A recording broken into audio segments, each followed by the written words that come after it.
Welcome back, everyone, with Sappers Unscripted, the ones and onlys, shall we call ourselves that? This is episode 12. Thank you so much for being on this journey with us so far. We hope you stick around when we're old and grey and mushy and everything, but we'll still have the best rugby knowledge in the game for you. Today's episode is quite an important one. Because we Sappers Unscripted, we just want to reiterate how important South Africa is to the global game. And obviously it's important to notice that South Africa introduced the 6-2 split to World Rugby, and everyone was up in arms and couldn't understand what is going on. And then we took it one further with a 7-1 split. Brevan, I'll start with you. What are your thoughts on, firstly, the 6-2 split? Because you're a forward and it's important for you to give us your insights. What do you think?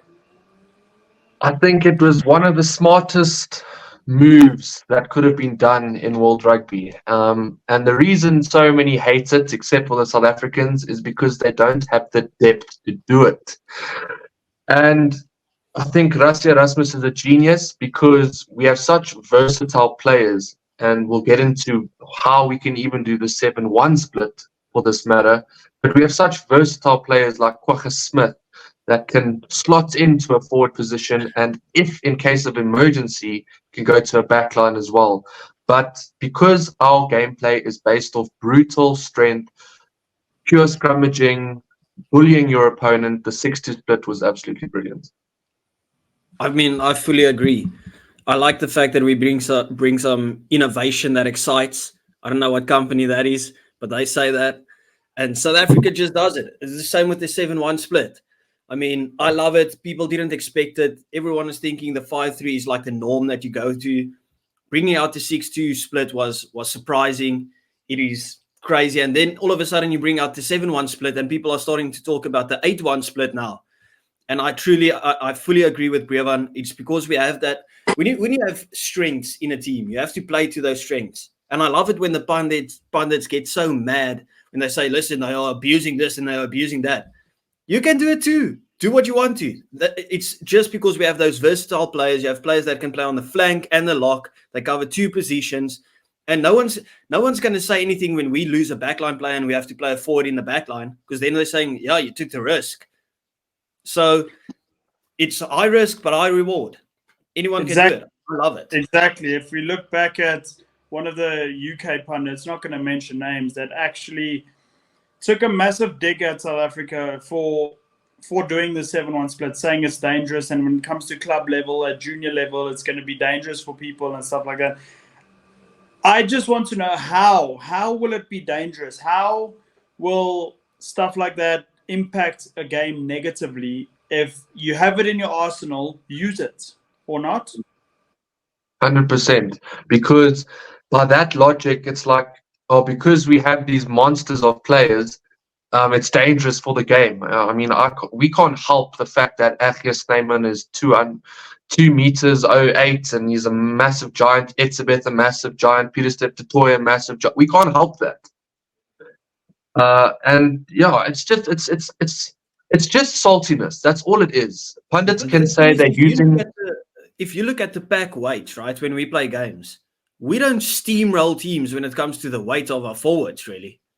Like, let's not act like Kwagga Smith is the biggest forward in the world when he comes on. He's just brilliant at his job and he happens to be a forward. It's not like we're playing 6 Erge Snymans running around on the field. I mean, look at the French guys. They are giants. They are way heavier than us. But everyone seems to think, listen, it's so dangerous for this and that and that. I mean, it's ridiculous. If you have it in your arsenal and it's not in the rules to say, listen, you can't do it. It's not bad sportsmanship or anything. You are playing to your advantage. Just like England, for example, in the World Cup played the kicking game because they knew that's the better game plan. That is their strength. You play to your strength. Our strength is a physicality game. Yeah, so that means we can play an extra forward on the bench. But they have just as big guys. Courtney Laws is massive. Yeah. Fortunately for us, he's retired now. But if do you think the roles would be reversed, or the pundits would change their mind if we did, for example, although there has to be 3 front row on the bench, so like a like a 5-3 split in favor of backline players, do you think they would have had an issue about that? So if we could have an Argia and a Eben and our back three play the whole 80 minutes and we change pretty much our backline to a bunch of Cheslin Colbys, do you think they'd still complain, or they'd find a way to complain, or is it just because of forwards? No, I think they're complaining about the physicality aspect. But I don't see where the danger comes in, because you play rugby as your life. You learn how to tackle properly without getting injured.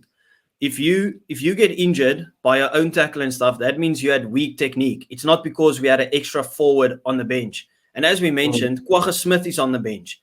It's not another prop on the bench to have 3 replacement props coming onto the field. And they're making this massive thing about the forwards coming on. Bundiaki starts at 12. He's bigger than most forwards. Is this a joke? So they could just as well be saying they're playing with a 9 forwards and 6 or whatever backline, however many backline players. I don't even care. 9-6 split in the starting lineup. So it's delusional.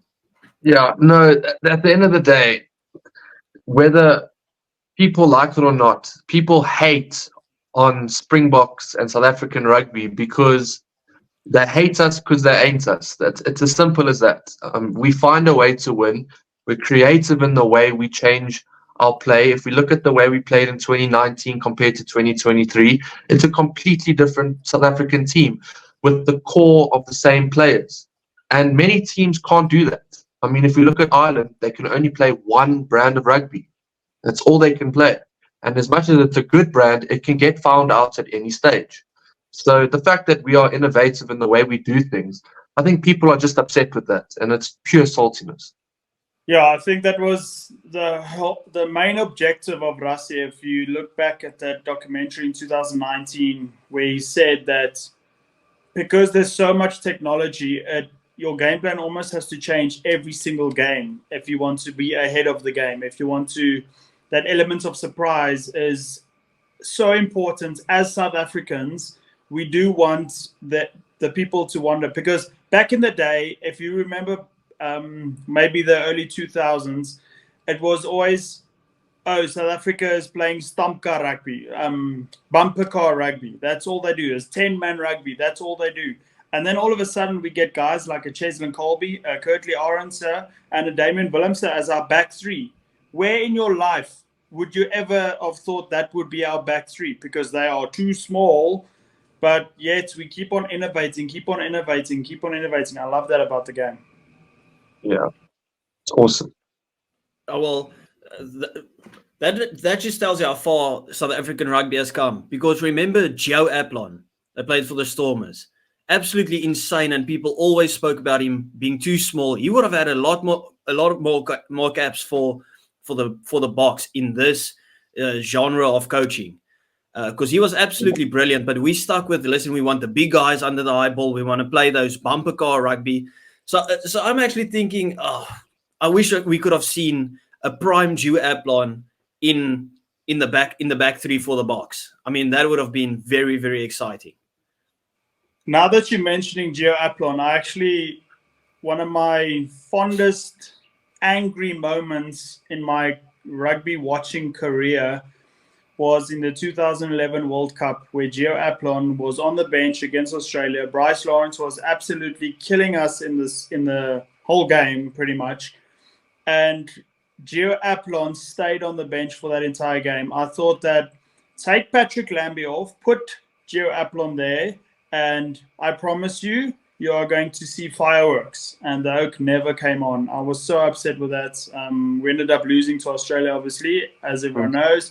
And we still blame Bryce Lawrence about it. But it is what it is. And that just makes me sour. But you're right. Gio Aplon, very important and influential to the game. And I think he's the core reason why people like a Cheslin Colby, a Kurtley Arendse are getting the opportunities they are. It's because people thought, whoa, this Oak actually does stuff.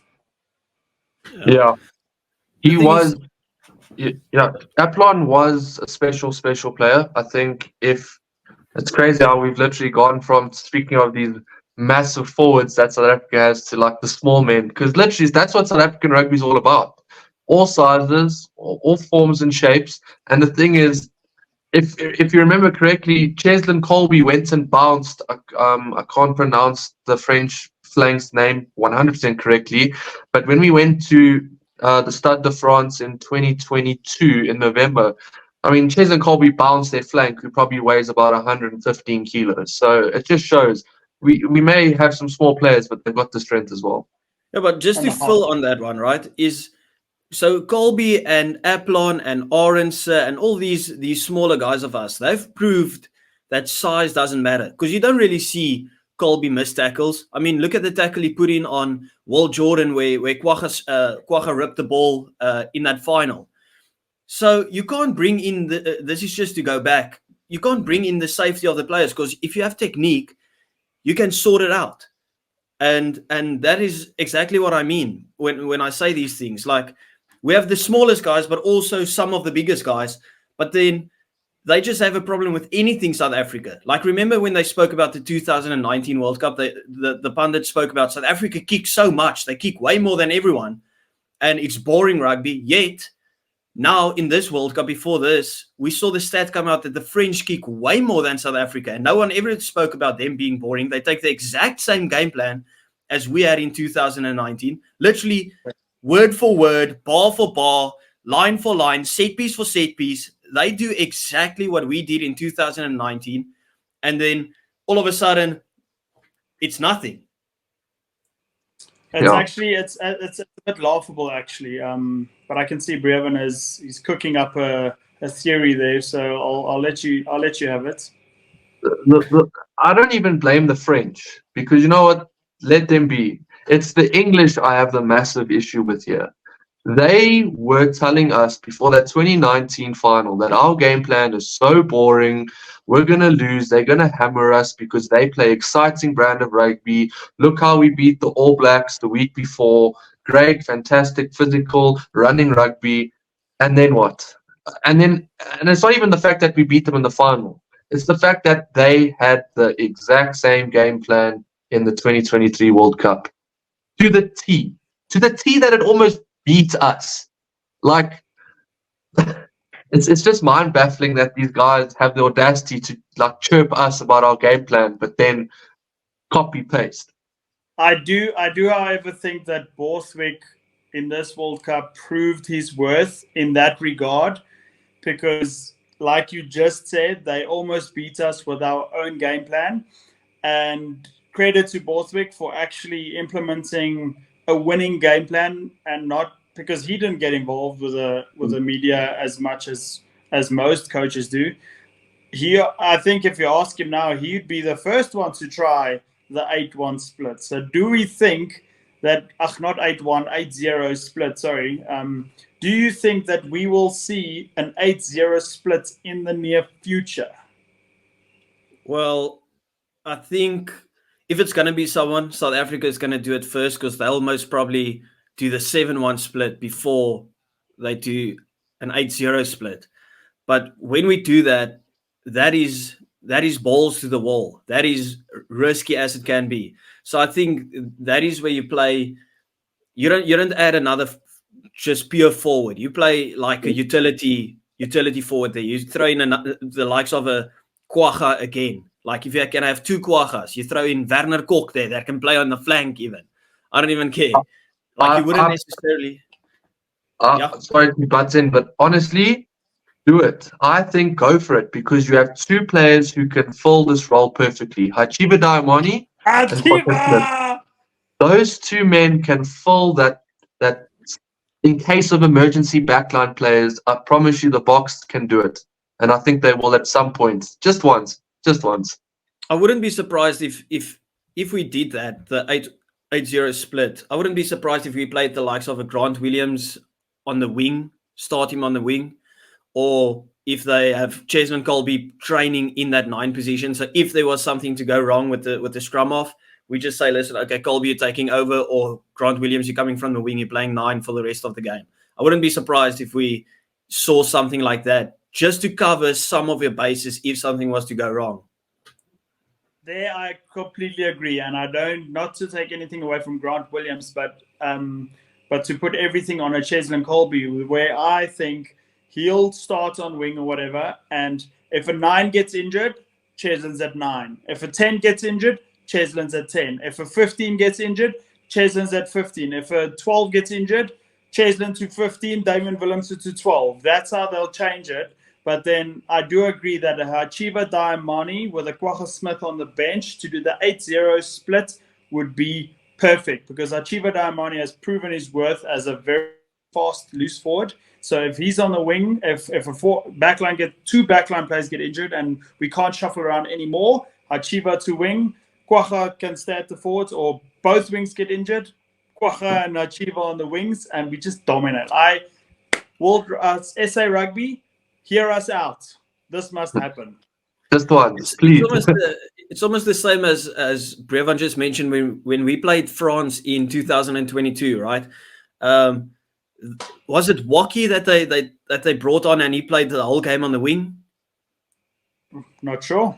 I can't remember. But they played a forward on the wing, because I think it was Dante that got injured, right? Because Peter Steff just smashed his face, and then they had to bring on a forward onto the wing, and him and Colby was going at each other the whole game. So I see Daimani going into that position if there was ever going to be an injury, because we saw this weekend Daimani's got some twinkle toes. Yeah, I absolutely love that about Chiba Daimani. I'm actually surprised that he hasn't even got the call up or in the squad for the box. And I think in 2024 we definitely gonna see it. The man's hungry. Yeah. I believe you'll see Daimani in that squad in the near future, fully deserved.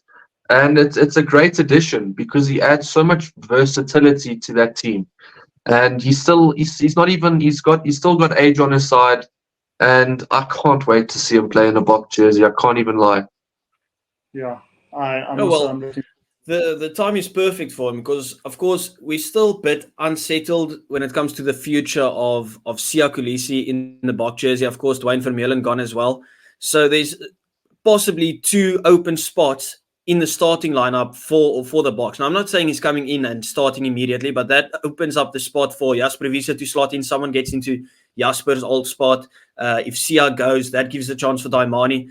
Then he can fight for 2 positions on the field. Of course, Evan Roos and Hanekom, that's a proper shootout of very talented players that we have here.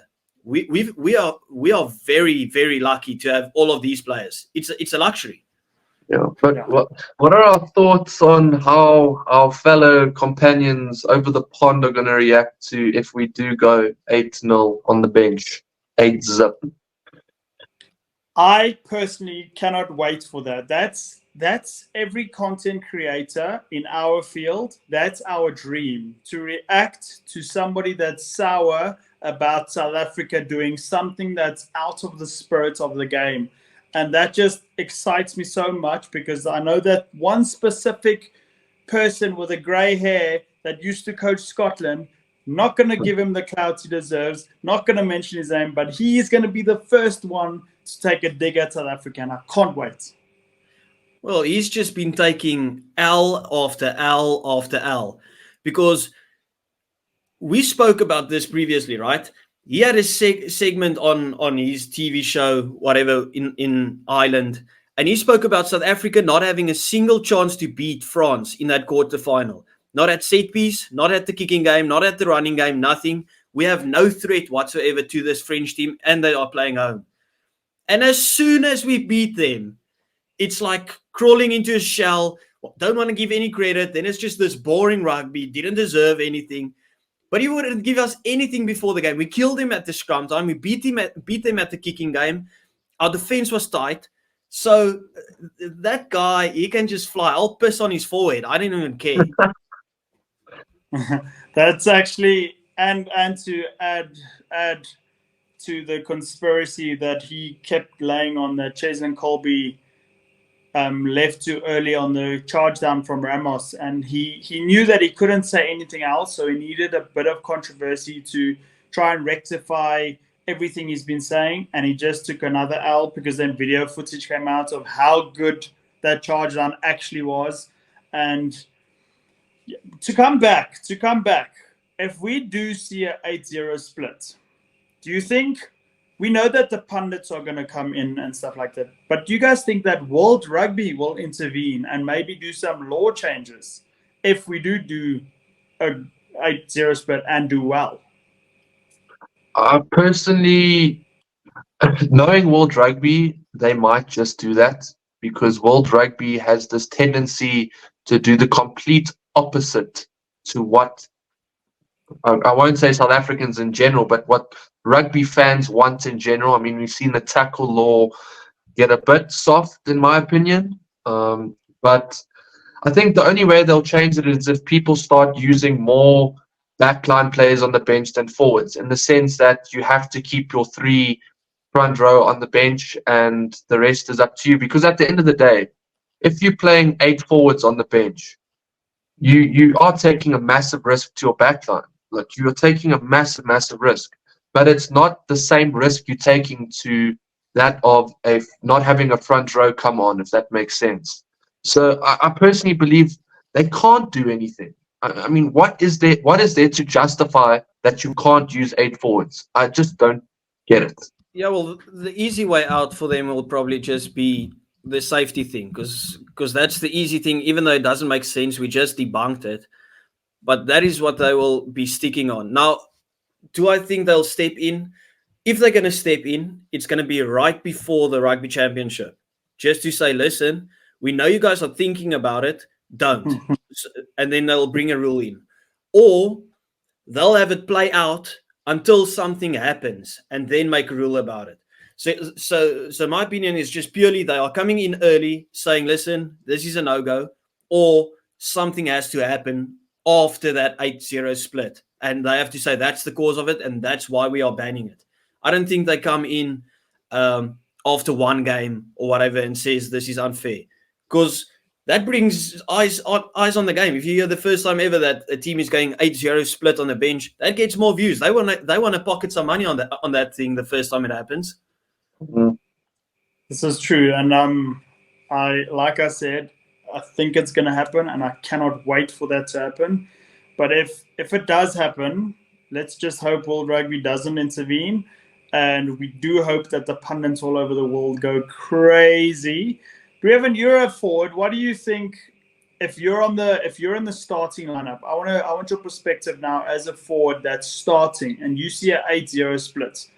Because I personally know that if there's another fly-off on the bench, then I'm a little bit demotivated because I know I'm going off at some point. Do you, as a forward, because we're talking about the 8-0 split, would you think, okay, this is the game plan, I need to be at my best because I'm going off anyway? Does it discourage you a bit, or how would you take it? So personally, for me, it's a matter of how much you are invested into the team. And now why I say that is because there's been times where I've played a game for a team where I wasn't buying into the system per se. And obviously I just wanted selfishly to have a full game, show the people what I can do.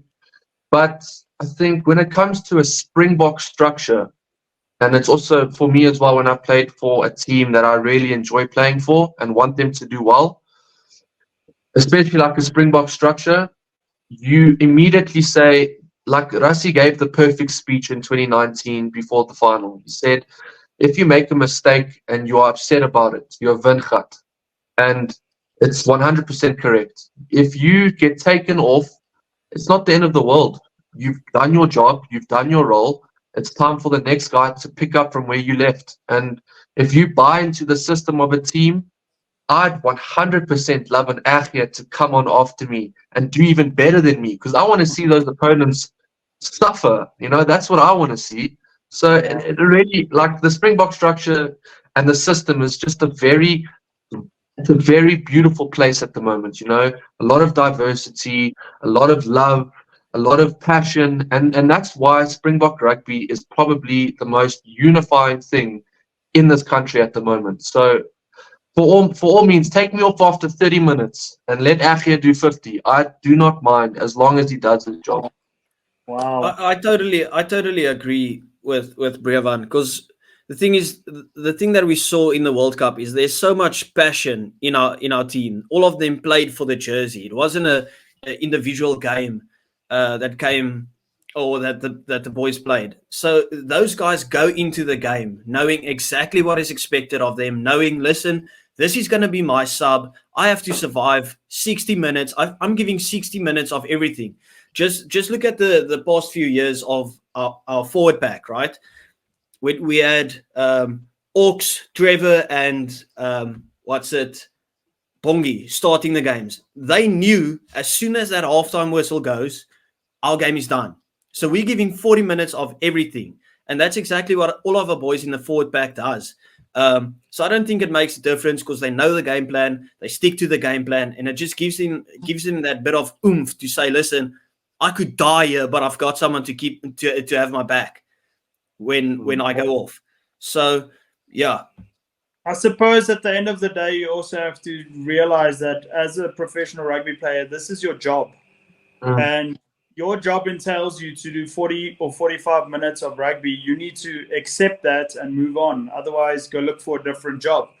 But like as an amateur, if I even when I wasn't an amateur, I hated it. Don't sub me ever, like ever. I would become the grumpiest person in the world, and I feel like that I needed a Rassie in my life to come to me and say to me, listen, this is your role. You may think you're the best fly-off in the country, but just a rude awakening, you're not, and you're going to get subbed at this time of the game. And I feel like Rassie also, the way he handles his players is of utmost importance to that game plan and to that structure. And if they do a 8-0 split, then the people know, okay, well, yeah, I'm being subbed. Let me give my all, because I'm doing this for my country. Well, Brett, something that I also wanted to bring up. So when you spoke about like the rugby union stepping in, or World Rugby stepping in for the 8-0 split, I only think they step in if South Africa is the first team to do it. I think if France decides to do it against South Africa, or England or Ireland decide to do it against South Africa, they let that thing play out. They don't step in when they get a whiff that they are planning on doing it. It's always, and I'm not saying this because I think the world is against South Africa, but the world is against South Africa. World Rugby, those guys, they don't like South Africa. They don't like winning teams, because they support these bum nations that lose every single World Cup. They're not used to winning, so they try and literally just dial you down.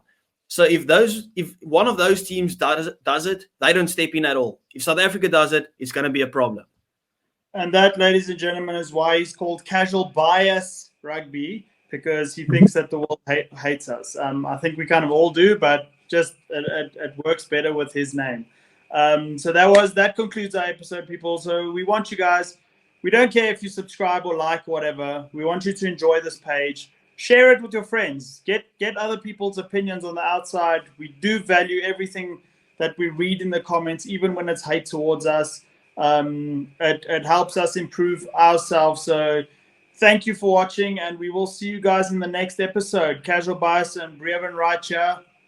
Salute, gentlemen. Thank you.